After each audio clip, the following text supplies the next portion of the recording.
VS classes के official YouTube channel पे आप सभी का स्वागत है।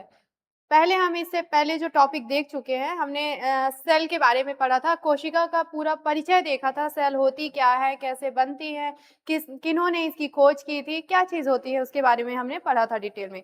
इस वीडियो में हम देखने वाले हैं सेल डिवीजन के बारे में, कोशिका विभाजन। आखिर ये है क्या, किन में होती है और इसकी आवश्यकता क्यों है, ठीक है।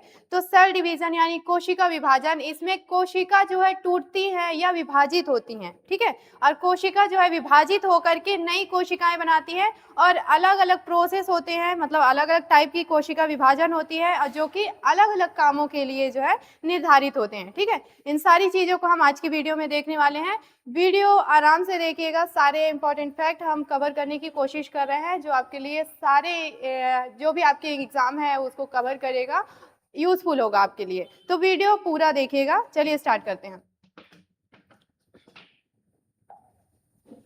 देखिए, सबसे पहले हम यहाँ पर देख रहे हैं कि कोशिका विभाजन के बारे में सबसे पहले आपको किसने बताया था। तो कोशिका विभाजन, पहली बात तो इसकी डेफिनेशन मैंने आपको बता दी है कि कोशिका विभाजन में क्या होता है कि एक मात्र कोशिका होती है जिससे कि बाकी कोशिकाएं बनी होती है, ठीक है। तो जिससे बन के निकलती हैं कोशिकाएं उसे मात्र कोशिका कहते हैं। मेन जो कोशिका होती है, मेन सेल होती है, ठीक है। उससे निकल के मात्र कोशिकाओं से क्या होता है, दो या अधिक पुत्री कोशिकाएं बनाई जाती हैं या बनती हैं, ठीक है। तो इसे ही हम इस प्रोसेस को बोलते हैं सेल डिवीजन। जैसा कि आप यहाँ डायग्राम में देख सकते हैं, एक पेरेंट सेल होता है, ये यहाँ पे डीएनए वगैरह जो भी गुणसूत्र है उसको क्या करता है, विभाजित करता है और उसके बाद से जो सेल बनती हैं उन्हें हम डॉटर सेल कह देते हैं। तो 2 या 3, 4 इस तरह की संख्याओं में ये डिवाइड होकर के अपनी संख्या बढ़ाते हैं, ठीक है। ये होती क्यों है, क्यों आवश्यक है।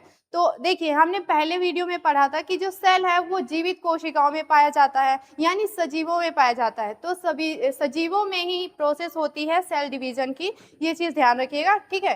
क्यों आवश्यक है, तो ये कोशिका विभाजन का जो मुख्य उद्देश्य है, देखिए, वृद्धि, मरम्मत, प्रजनन, ठीक है। ये सारी चीजें हम देखते हैं सजीवों में, लिविंग बीइंग में देखते हैं और उनमें ग्रोथ की आवश्यकता होती है, जो कि सेल डिवीजन के कारण ही संभव है।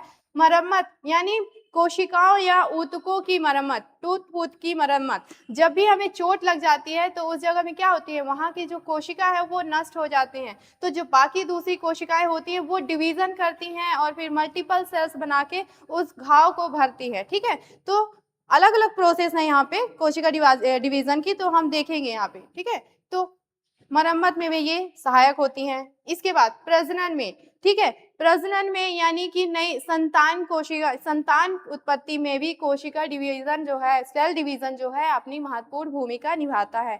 तो इनके अलग अलग टाइप्स हैं, इन सभी टाइप्स को हम यहाँ पर पढ़ेंगे। नेक्स्ट स्लाइड में हम देखते हैं। तो देखिए, कोशिका विभाजन, इसका सर्वप्रथम अध्ययन विल्हेल्म फ्लेमिंग ने किया था। ये नाम इंपॉर्टेंट है, ध्यान रखिएगा, ठीक है, कि जो कोशिका विभाजन है इसके बारे में सबसे पहले किन्होंने बताया था, विल्हेल्म फ्लेमिंग ने, ठीक। इसे यहाँ पे बांटा गया है, यानी कोशिका विभाजन हमें 3 प्रकार की यहाँ मिलेंगी। पहला एमाइटोसिस, माइटोसिस और मियोसिस। इस सभी चीजों को देखते हैं, ये होती क्या है। एमाइटोसिस जिसे हिंदी में हम असूत्री विभाजन कहते हैं, माइटोसिस जिसे समसूत्री विभाजन कहते हैं, और मियोसिस जिसे हम अर्धसूत्री विभाजन कहते हैं, ठीक है। अमाइटोसिस यानी असूत्री विभाजन, असूत्री जिसमें गुणसूत्र का विभाजन नहीं होता उसे असूत्री विभाजन कहते हैं, ठीक है। इसमें क्या होगा, सीधे सीधे जो केंद्रक होते हैं वो डिवाइड होकर के सेल बना देती हैं, अपनी संतान कोशिकाएं बना देती हैं। उन्हीं को हम यहाँ पर एमाइटोसिस के अंदर रखेंगे। इसमें आपके प्रोकैरियोटिक्स जो जीव हैं वो आ जाएंगे, ठीक है। इसी तरह माइटोसिस समसूत्री विभाजन, इसमें गुणसूत्र विभाजित होंगे समान मात्रा में, समान संख्याओं में। अगर उनकी संतानें बनती है, यानी संतान सेल कहेंगे, अगर जो मात्र कोशिका है संतान सेल बनाती है, कोशिका बनाती है, तो उनमें जो गुणसूत्र होंगे वो समान संख्या में होंगे जितनी की मात्र कोशिका में पाई जाती है, ठीक है। इसी तरह अर्धसूत्री विभाजन, अर्ध लगा हुआ है यानी गुणसूत्र आधे हो जाते हैं। ये सभी चीजों को हम डिटेल में देखते हैं क्या होते हैं, ठीक है। सबसे पहले हम बात कर रहे हैं एमाइटोसिस, ठीक है, असूत्री विभाजन। यह सबसे सरल प्रकार की विभाजन होती है, ठीक है। जैसा कि मैंने बताया, इसमें क्या होता है, नाभिक सीधे 2 भागों में बढ़ जाता है, ठीक है। नाभिक क्या करता है, सीधे 2 भागों में बढ़ जाता है और नई सेल बना लेता है वो, ठीक है। यह विभाजन अकेली कोशिकाओं में जैसे कि बैक्टीरिया, अमीबा, ठीक है, और दूसरे आपके ब्लू ग्रीन एल्गीज है, ईस्ट है, इन सभी में ये पाया जाता है। ठीक, इसके अलावा एग्जाम्पल में आपने अमीबा को देख लिया, अमीबा का आप स्ट्रक्चर देख लीजिए, उससे पहले में एक सेल वाला स्ट्रक्चर है, इसको समझ लेते हैं। देखिए एमाइटोसिस में मैंने बताया कि इसमें गुणसूत्र या जो गैमेट्स होते हैं वो डिवाइड नहीं होते, सीधे सीधे जो केंद्रक होता है, कोशिका द्रव्य होता है, वो डिवाइड हो जाती हैं, वो विभाजित होती हैं और डायरेक्ट दो सेल का निर्माण कर देती हैं। ठीक है, तो मात्र कोशिका से केंद्रक जो है विभाजित होकर दो नए कोशिकाओं का निर्माण कर देती है, ये एमाइटोसिस की प्रोसेस होती है। ठीक है, एग्जाम्पल के लिए यहाँ हम अमीबा में हम देख सकते हैं माइटोसिस का जो विभाजन होता है, ठीक है, प्रक्रिया होती है, वो अमीबा में आपको देखने को मिल जाएगा। अमीबा में क्या होता है, जैसे कि ये एक यहाँ पर सेल देख रही है, अमीबा की हम सेल देख पा रहे हैं, ये जो यहाँ से केंद्रक डिवाइड कर रहा है, दो केंद्रक बना रहा है अपने अंदर में ही, और बाद में वो केंद्रक अलग होकर के दो नई सेलों का निर्माण कर लेते हैं। ठीक है, ये प्रक्रिया एमाइटोसिस कहलाती है। ये आपको प्रोकैरियोटिक से जो जीव है उनमें पाया जाएगा, इस तरह की जो कोशिका सेल डिवीजन है। क्लियर है? नेक्स्ट हम स्लाइड में देखते हैं। माइटोसिस समसूत्री विभाजन, पहले ही मैंने बताया कि इसमें गुणसूत्र विभाजित होंगे समान मात्राओं में, समसूत्री का मतलब यही होता है। ठीक है, चलिए देखते हैं।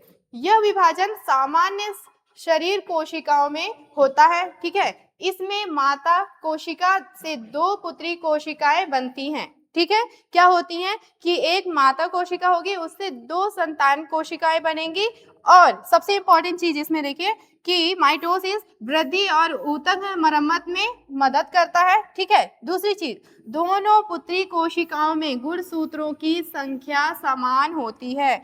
मैं जरा पेन का कलर चेंज कर लेती हूँ। ठीक है, क्या बोल रहा है इसमें कि दोनों पुत्री कोशिकाओं में गुणसूत्रों की संख्या समान होगी। क्लियर है? समसूत्री का मतलब यही होगा, एक मात्र कोशिका होगी, जब वो अपनी नई संतानें बनाएगी, नई सेल बनाएगी, तो उसमें जो भी गुणसूत्र होंगे वो एकदम समान होंगे जो कि मात्र कोशिकाओं में थी। अगर उसमें चार थी तो दो संतानें अगर बनाती है तो दोनों में चार चार आपके गुणसूत्र होंगे। ठीक है, ये समसूत्री विभाजन है, और इसकी अलग अलग बहुत सारी स्टेप्स आपको मिल जाएंगे। ठीक है, जो स्टेप्स को मैं यहाँ पर थोड़ा सा दिखाना चाह रही हूँ, जैसे कि देखिए ये स्टार्टिंग में आपका सेल का स्ट्रक्चर है, स्टार्टिंग में इस तरह की ये कंडीशन रहती है। ठीक है, ये क्या कर रहा है, अपने अंदर ही गुणसूत्र को तोड़ रहा है। ठीक है, अपने अंदर ही गुणसूत्रों को तोड़ रहा है। तोड़ने के बाद वो फिर क्या करता है, धीरे से अगले स्टेप में जाता है। अगले स्टेप में वो क्या करता है, अलग अलग होने की कोशिश करते हैं, गुणसूत्र अलग अलग होने की कोशिश करते हैं, और लास्ट में जाकर के वो क्या करते हैं, डिवाइड हो जाते हैं समान गुणसूत्रों की संख्या के साथ में। ठीक है, ये प्रोसेस क्यों आवश्यक है, तो यह वृद्धि के लिए आवश्यक है, यह ऊतक की मरम्मत के लिए आवश्यक है। ठीक है, तो जैसे जीव छोटा सा कोई मान लो संतान है, बच्चा है, छोटा है, फिर थोड़ा बड़ा होगा, फिर उसमें जो कोशिकाएं होंगी वो बढ़ती जाएंगी, उसके शरीर का विकास होता जाएगा। ठीक है ना, तो आपको पता है कि जो कोशिका होती है, हमने पहले ही देखा कि जीवन की सबसे मूलभूत इकाई होती है, तो सबसे पहले आपकी आ जाती है सेल। ठीक है, सेल मिल करके बनाते हैं टिश्यू, टिश्यूज का निर्माण करते हैं, टिश्यू जो है मिल करके फिर ऑर्गन्स बनाते हैं, ऑर्गन्स, और इसी ऑर्गन से बनता है हमारा बॉडी। ठीक है, ये इस तरह से ये स्ट्रक्चर को फॉलो करता है। तो क्या कर, ये हो क्या रहा है, सेल, सेल के बाद टिश्यू, टिश्यू के बाद ऑर्गन, फिर हमारा बॉडी बनता है कंप्लीट। तो ये ग्रोथ है, वृद्धि है। ठीक है ना, तो वृद्धि में सहायक होता है, यानी वृद्धि के लिए हमें जो प्रोसेस होती है सेल डिवीजन की, उसे बोलते हैं माइटोसिस। ठीक है, ऊतक की मरम्मत, टूट फूट की मरम्मत, अगर चोट लग जाती है तो ये माइटोसिस की प्रक्रिया हमारे अंदर होगी, जो भी सेल डिवीजन की प्रक्रिया होगी वो माइटोसिस के थ्रू होगी। ठीक है, इसके अलावा अगर कोशिकाएं जो है नष्ट हो जाती हैं तो नई कोशिकाओं का निर्माण होगा, वो भी किसके कारण होगा, माइटोसिस की थ्रू होगा। क्लियर है? चलिए देखिए, मैंने बताया कि माइटोसिस आपके यहाँ पे कई स्टेप्स में होती हैं। ठीक है, कई स्टेप्स में होती है, या जैसे जैसे कोशिका मात्र कोशिका संतान कोशिका को बनाती है, और उस दौरान में जो भी प्रोसेस होती है उन्हीं को हम अलग अलग स्टेप्स में यहाँ पर समझेंगे, क्या क्या प्रोसेस होती है और क्या क्या घटनाएं उसमें देखने को मिलती हैं। ठीक है, तो देखिए यहाँ पर 5 स्टेप्स दिए हैं, लेकिन इंपॉर्टेंट इसमें 4 हैं आपके। जैसे कि ये इंटरफेज है, इंटरफेज में बस इतना ही समझ लीजिए कि कोशिका जो है डिवीजन के लिए अपने आप को तैयार कर रही होती है। ठीक है, अपने आप को तैयार कर रही होती है, उस प्रोसेस को हम क्या बोल देते हैं, इंटरफेज कहते हैं। तो मूल जो आपका फेज है, पहला आपका आता है प्रोफेज। ठीक है, इसके बाद मेटाफेज, इसके बाद आपका है एनाफेज, और चौथा स्टेप होता है आपका टेलोफेज। ठीक है, टेलोफेज। तो ये सारे जो स्टेप्स हैं किस में पाए जाएंगे, माइटोसिस के अंदर। आप स्ट्रक्चर में देख सकते हो, अगर जैसे हम कोई सेल डिवीजन की बात कर रहे हैं। ठीक है, तो देखिए अगर इंटरफेस में बात करेंगे तो इंटरफेस में केवल सेल अपने आप को प्रिपेयर कर रही होगी डिवीजन के लिए। ठीक है, सेल जो है क्या करेगी, अपने आप को डिवीजन के लिए प्रिपेयर कर रही होगी। फिर हम आते हैं प्रोफेस में। प्रोफेस में हमने बताया कि जो है उसके अंदर जो गुणसूत्र होंगे, ठीक है, गैमेट्स होंगे, वो क्या होंगे, डिवाइड होंगे। ठीक है, डिवाइड होंगे और समान मात्रा में डिवाइड होंगे। फिर उसके बाद अगला स्टेप आपका आता है मेटाफेज। मेटाफेज में क्या होता है, जो डीएनए होते हैं वो क्या करते हैं, यहाँ पर बराबर संख्याओं में अलग होते हैं। ठीक है, बराबर संख्याओं में अलग होते हैं। फिर उसके बाद जो अगला स्टेप होता है आपका एनाफेज। एनाफेज में क्या होता है, जो गुणसूत्र होते हैं ध्रुवों की ओर भागने लगते हैं। जैसे ये संरचना आप देख सकते हो सेल की, इस तरह की। तो ये आपका ऊपर का हो गया, नीचे का ध्रुव हो गया। ठीक है, तो जो क्या है आपके ये गुणसूत्र है, ये क्या करते हैं, ध्रुवों की ओर भागने लगते हैं। ठीक है, डिवाइड होने के लिए इस तरह की ये प्रोसेस करते हैं। तो ये प्रोसेस आपका एनाफेज कहलाता है। एनाफेज में जो गुणसूत्र है वो ध्रुवों की ओर भागते हैं, जिससे क्या होगी, जो सेल है उसकी लंबाई बढ़ जाएगी। ठीक है, धीरे धीरे वो डिवाइड होने की प्रोसेस में पहुंच जाएगा। और जो अंतिम प्रोसेस आपका होगा टेलोफेज।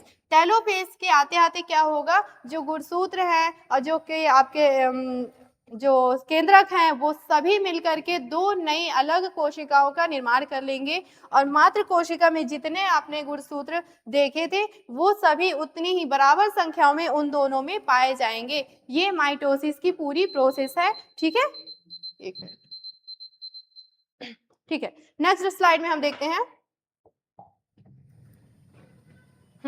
सबसे पहले हम इंटरफेस को समझ लेते हैं, ये क्या होती है। तो कोशिका विभाजन का वह चरण जिसमें कोशिका विभाजन की तैयारी करती है। पहले मैंने बता दिया कि इसमें केवल कोशिका विभाजन की प्रिपरेशन हो रही होती है। ठीक है, इस दौरान कोशिका वृद्धि करती है, चयापचय की क्रिया करती है और अपने डीएनए की प्रतिकृति बनाती है। ठीक है, जैसा कि मैंने बताया माइटोसिस में सेल जो है जब डिवाइड होगी तो अपनी संतान में समान गुणसूत्र देगी। ठीक है, समान डीएनए जो है भेजेगी। ठीक है, इसलिए क्या करेगी, वो पहले प्रोसेस में डीएनए की प्रतिकृति यानी कॉपी बनाएगी, अपने अंदर ही उसकी कॉपी बनाएगी। ठीक, तो ये आपका इंटरफेस कहलाता है। नेक्स्ट आपका प्रोफेस। प्रोफेस, ठीक है, प्रोफेस में क्या होता है, समसूत्री और अर्धसूत्री विभाजन का पहला चरण होता है ये। ठीक है, जिसने क्रोमेट संग गठित होकर के गुणसूत्र बनाते हैं। इसमें क्या होता है बताया मैंने कि इस स्टेप में आपके गुणसूत्र जो है समान संख्याओं में विभाजित होने लगते हैं। ठीक है, गुणसूत्र दिखाई देने लगते हैं स्पष्ट इस प्रोसेस में। आपका प्रोफेस का जो स्टेप है इसमें गुणसूत्र आपको अलग से दिखाई देने लगेंगे। अगर दो संतानें बनानी है तो दो अलग अलग गुणसूत्र आपको क्लियर इसमें दिखाई देने लगेंगे इस स्टेप में। ठीक है, नाभिक झिल्ली घुलने लगती है। क्यों ऐसा होता है, तो जो आपका न्यूक्लियर मेम्ब्रेन है वो घुलने लगती है ताकि जो डीएनए है वो डिवाइड हो सके, जो आपके केंद्रक है वो डिवाइड हो सके। क्लियर है, चलिए नेक्स्ट हम स्लाइड में देखते हैं। अगला स्टेप है मेटाफेज। ठीक है, देखिए सारी चीजें मैंने पहले आपको शॉर्ट में बता दी है, डिटेल में हम देख रहे हैं। यह कोशिका विभाजन का अगला चरण होता है। ठीक है, जहां मूल कोशिका से समान गुणसूत्र के समान दो नई कोशिकाएं बनती हैं। ठीक है, दो नई कोशिकाएं यहाँ पर बन जाती हैं इस स्टेप में आते आते। ठीक है, कैसी, जैसी मात्र कोशिका में पाई जाती हैं तो गुणसूत्र भी इसमें समान होंगे। ठीक है, गुणसूत्र कोशिका के बीच में एक पंक्ति में सज जाते हैं। कौन सा स्टेप है आप यहाँ पर देख सकते हैं, ये वाला स्टेप है। ठीक है, इसमें आप देख सकते हैं क्या होते हैं, गुणसूत्र जो है एक पंक्ति में सज जाते हैं, ये डिवाइड होने की प्रोसेस में पहुंच जाते हैं तैयार होकर के। नेक्स्ट स्लाइड में हम देखते हैं एनाफेज।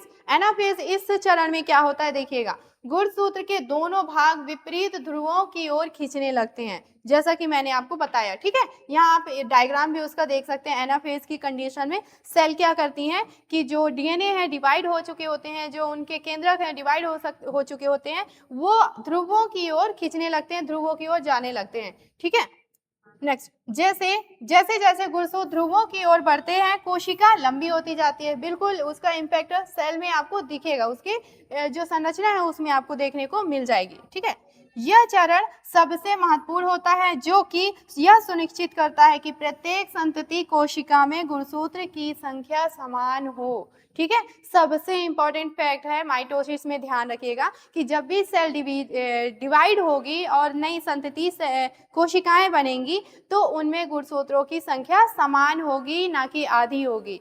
क्लियर है? ठीक है, नेक्स्ट स्टेप में हम देखते हैं टेलोफेज। ठीक है, ये आपका लास्ट स्टेप है। ठीक है, तो समसूत्री का ये आपका लास्ट स्टेप है, इसको थोड़ा सा समझ लेते हैं क्या चीज होता है टेलोफेज। यह कोशिका विभाजन का अंतिम चरण होता है। ठीक है, इसमें दो नए नाभिक बनते हैं। क्लियर है? इस चरण में कोशिका के विपरीत ध्रुवों पर पहुंचे गुणसूत्रों के प्रत्येक समूह के चारों ओर एक नया केंद्रक झिल्ली, एक नई आपको जो है न्यूक्लियर मेम्ब्रेन मिल जाएगा। ठीक है, यहाँ पे सेल सेपरेट हो चुकी हैं। ठीक है, टेलोफेज के बाद कोशिका द्रव्य का विभाजन होता है। ठीक है, और इस प्रोसेस को जब कोशिका द्रव्य, अभी आपका जो कोशिका है, कोशिका का मतलब केंद्रक है, वो डिवाइड हो चुके हैं, डीएनए जो है डिवाइड हो चुके हैं, उसके बाद कोशिका द्रव्य भी विभाजित होगा। ठीक है, और इस प्रोसेस को हम बोलते हैं साइटोकाइनेसिस, साइटोकिनेसिस, कुछ भी। ठीक है, तो ये दो नई संतति कोशिकाएं बनाती हैं। तो आप स्ट्रक्चर में यहाँ पर देख सकते हो टेलोफेज का जो स्टेप है, हमने बारी बारी से सारे यहाँ पे स्टेप्स को देख लिया है, जिसमें आपको प्रोफेज देख सकते हैं, मेटाफेज की जो कंडीशन है वो देख सकते हैं कि उस समय जब सेल कैसी दिखाई देगी। ठीक है, एनाफेज के समय में कैसी सेल दिखाई देगी, जब गुणसूत्र ध्रुवों की ओर जा रहे होंगे। टेलोफेज के समय में जो सेल हैं पूरी तरह से डिवाइड हो चुकी होती हैं। ठीक है, तो ये सारी प्रोसेस किसके हमने देख लिए, आपके कोशिका विभाजन में समसूत्री विभाजन के बारे में। ठीक है, नेक्स्ट हम देखते हैं। ठीक है, देखिए कोशिका विभाजन में अब देखिए क्या क्या चीजें होती है, जब हम समसूत्री की बात कर रहे हैं तब की बात कर रहे हैं। ठीक, एक माता कोशिका होती है, इससे दो पुत्री कोशिकाएं बनती हैं। ठीक है, गुणसूत्रों की संख्या समान रहती है, सबसे इंपॉर्टेंट है समसूत्री विभाजन में। क्लियर है? इसके अलावा ये क्या कार्य करता है, स्टार्टिंग में ही मैंने बता दिया कि ग्रोथ यानी वृद्धि में ये सहायक होता है, ऊतकों के निर्माण में ये सहायक होता है, और कोशिकाओं के पुनर्निर्माण में भी सहायक होता है। जैसे कोशिकाएं जो है नष्ट होती रहती है एक समय के बाद, तो नई कोशिकाएं बनती चली जाती हैं। ठीक है, तो ये सारी प्रोसेस आपको समसूत्री विभाजन में देखने को मिलेगा। नेक्स्ट हम स्लाइड में देखते हैं। लास्ट है जो हम टाइप पढ़ने वाले हैं यहाँ कोशिका विभाजन की, मियोसिस। ठीक है, अर्धसूत्री विभाजन। यहाँ पे गुणसूत्र आधे हो जाएंगे, इसी वजह से इसका नाम अर्धसूत्री विभाजन पड़ा है। ठीक है, देखिए यह विभाजन प्रजनन कोशिकाओं में पाया जाता है या होता है, प्रजनन कोशिकाओं में, जिसमें आपको अंडाणु, शुक्राणु ये मिलेंगे। ठीक है ना, जैसे शुक्राणु और अंडाणु, इनके निर्माण में जो है ये प्रोसेस होती है आपकी किसकी, मियोसिस की। इसमें एक माता कोशिका से 4 पुत्री कोशिकाएं बनती हैं। ठीक है, प्रत्येक पुत्री कोशिकाओं में गुणसूत्रों की संख्या आधी हो जाती है।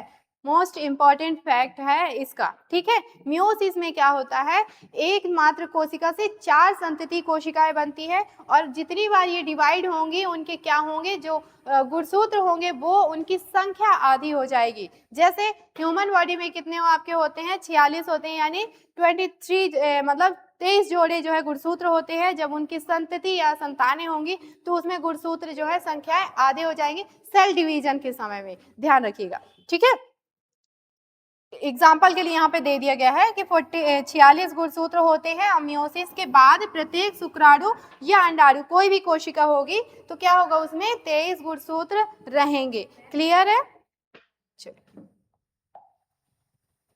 मियोसिस की प्रोसेस को जो हमने थ्योरी में देखा था, थोड़ा सा हम यहाँ पर देख लेते हैं डायग्राम के साथ में, ठीक है। माइटोसिस को भी यहाँ समझा दिया गया ताकि आपको कंफ्यूजन ना हो। समसूत्री और अर्धसूत्री में दोनों में जो है आपको क्या डिफरेंस है, दोनों में सेल डिवाइड हो रही हैं।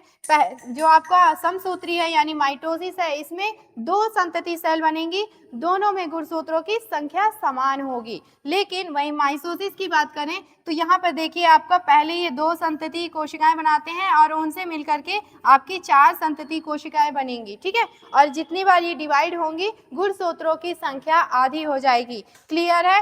तो ये प्रोसेस आपका क्या कहलाता है, आपका मियोसिस। इस चीज को ध्यान रखिएगा। चलिए, मियोसिस में भी 2 चरण होते हैं, पहले ही मैंने बता दिया कि क्या होता है आपका मियोसिस। फर्स्ट स्टेज में क्या होगा, गुणसूत्रों की संख्या आधी हो जाती है, ठीक है। 2n है यहाँ पे, जैसे ये डिवाइड होगा तो यहाँ पर आपको देखिए यहाँ पे 1n ऐसे डिवाइड हो गया है, गुणसूत्रों की संख्या आधी हो जाती है, ठीक है। उसी का मियोसिस जो प्रोसेस सेकंड है, स्टेप सेकंड है, उसमें क्या होता है 4 समान पुत्री कोशिकाएं बनती हैं। यहाँ पे थोड़ा सा ब्लर है, आप देख पा रहे होंगे एरो के साथ यहाँ पे डिनोट किया गया है, यहाँ मैं दिखा देती हूँ, ठीक है। आपकी मात्र कोशिका है, मात्र कोशिका डिवाइड होकर 2 नई कोशिकाएं बनाती हैं और यहाँ पर गुणसूत्रों की संख्या आधी हो जाती है और वो जाकर के अलग अलग स्टेप में जाकर के 2 नई और कोशिकाएं बनाती हैं, हर एक कोशिका, जिससे 4 कोशिकाएं नई बन करके निकल जाती हैं, ठीक है।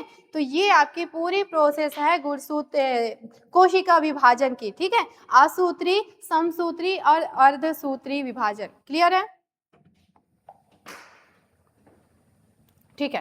तो ये लास्ट है आपका मियोसिस में। देखिए होता क्या है, जैसे हमने देखा आसूत्री विभाजन, उसमें क्या होगा, वो केवल प्रोकैरियोटिक जीवों में होगा, उसमें केवल आपकी जो केंद्रक है वो डायरेक्ट डिवाइड होकर के संतति कोशिकाएं बना देते हैं, जो कि आपको amoeba, bacteria, blue green algae, yeast, इन सब में देखने को मिल जाएगा, ठीक है। इसके बाद समसूत्री विभाजन में हमने देखा कि जो सेल है 2 भागों में 2 संतति कोशिकाएं बनाते हैं और सभी में जितनी भी कोशिकाएं नहीं बनेंगी उनमें गुणसूत्रों यानी डीएनए की संख्या समान होगी। और ये क्यों आवश्यक होता है, तो समसूत्री विभाजन कोशिकाओं की मरम्मत के लिए, ऊतकों की मरम्मत के लिए, वृद्धि के लिए आवश्यक होता है, ठीक है। वहीं हम अर्धसूत्री विभाजन की बात करते हैं। मियोसिस में क्या होता है, ये जनन कोशिका विभाजन की प्रक्रिया कहलाती है। इसमें नए जीव का निर्माण होता है, नई कोशिकाओं, जो नई जीवों को जन्म देते हैं उन कोशिकाओं का निर्माण करते हैं, जैसे शुक्राणु, जैसे अंडाणु, ये क्या करते हैं, प्रजनन में सहायक होते हैं और इनके निर्माण में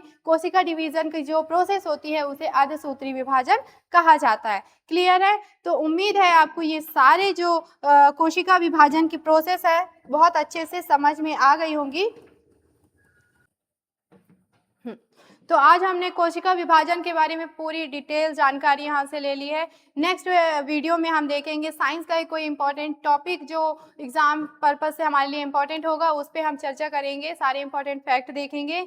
और इसके अलावा हमारे जो यूट्यूब चैनल है वीएस क्लासेस की, उसकी साइट पे पहले से बहुत सारी जो है वीडियोस, इंपॉर्टेंट वीडियोस आपके अपलोडेड हैं, जाकर के आप देखिएगा। मैथ्स के हैं, साइंस के हैं, आपके पॉलिटी के हैं और हिस्ट्री, ज्योग्राफी, सभी से रिलेटेड वीडियोस अपलोडेड हैं, फ्री ऑफ कॉस्ट हैं। आप जाकर के उन्हें देखिएगा, साइट पे विजिट करिएगा, ठीक है। और वीडियो अच्छी लग रही हो तो प्लीज़ लाइक करिएगा, शेयर करिएगा, कमेंट करिएगा और चैनल को सब्सक्राइब कर लीजिए। मिलते हैं फिर अगली वीडियो में। Take care.